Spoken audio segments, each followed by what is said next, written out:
Hi అండి, నేను మీ మనీని. ఎలా ఉన్నారు? బాగున్నారా? ఈరోజు మాకు బాగా వర్షం పడుతుంది. మా పిల్లలు స్కూల్ నుంచి వచ్చి మమ్మీ ప్లీజ్ మమ్మీ వేడివేడిగా ఏమన్నా చేయి మమ్మీ అని అన్నారు. సర్లే వాళ్ళకి ఎంతో ఇష్టమైన చికెన్ పకోడీ చేద్దామని అనుకున్నా.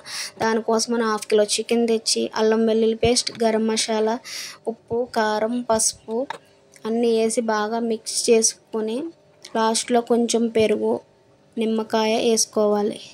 ఇది బాగా స్మాష్ చేసిన తర్వాత లాస్ట్లో కొంచెం ఇంగువ వేసుకోవాలి. ఇంగువ దేనికోసం అంటే ఇప్పుడున్న జనరేషన్ పిల్లలకి బాగా డైజెషన్ ప్రాబ్లమ్స్ ఎక్కువగా వస్తున్నాయి. బయట ఫుడ్ బాగా ఎడిట్ అవుతున్నారు. దానికోసమని కొంచెం టేస్టీగా ఉండాలంటే ఇంగువ వేసుకోవాలి. నెక్స్ట్ పిల్లలకి బాగా కలర్ఫుల్గా కనిపించాలని కొంచెం లైట్గా కొంచెం కలర్ కూడా వేసిన.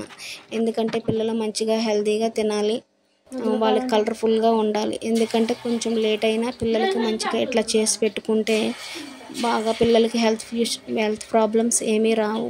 పిల్లలు హ్యాపీగా ఉంటారు, హెల్తీగా ఉంటారు.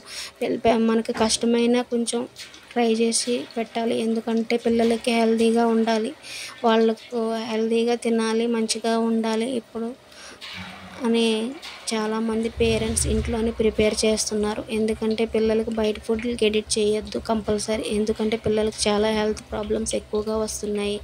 కొంచెం కష్టమైన పిల్లల కోసం తప్పదు. ఇట్లా చేసి పెట్టండి, చాలా హ్యాపీగా పిల్లలు తింటారు, చాలా హెల్తీగా కూడా ఉంటుంది. ఇప్పుడు వచ్చేది వర్షాకాలం కాబట్టి పిల్లలు మమ్మీ స్కూల్ నుంచి వచ్చి వేడివేడిగా ఏమన్నా పెట్టి మమ్మీ అంటారు. ఇట్లా ట్రై చేసి పెట్టండి, పిల్లలు చాలా హ్యాపీగా తింటారు. పిల్లల కోసం కొంచెం కష్టమైనా తప్పదు. చూడండి, బాగా ఒకసారి ట్రై చేసి చూడండి. పిల్లలకి చాలా హ్యాపీగా దీనిని తింటారు. చాలా కలర్ఫుల్గా కూడా ఉంటుంది. ఇప్పుడున్న జనరేషన్లో పిల్లలు చికెన్ పకోడీ బయట ఫుడ్లకు ఎడిట్ అవుతున్నారు. కంపల్సరీ ఇట్లా చేయండి. కొంచెం కష్టమైన పిల్లల కోసం తప్పదు. అంతేనండి, చికెన్ పకోడీ రెడీ అయిపోయింది. చూడండి ఎంత కలర్ఫుల్గా మంచిగా కనిపిస్తుందో. పిల్లలకు బాగా తింటారు, హ్యాపీగా ఫీల్ అవుతారు. హెల్త్ ఇష్యూస్ ఏమీ రావు. కంపల్సరీ ట్రై చేయండి, లైక్ చేయండి, షేర్ చేయండి. బాయ్.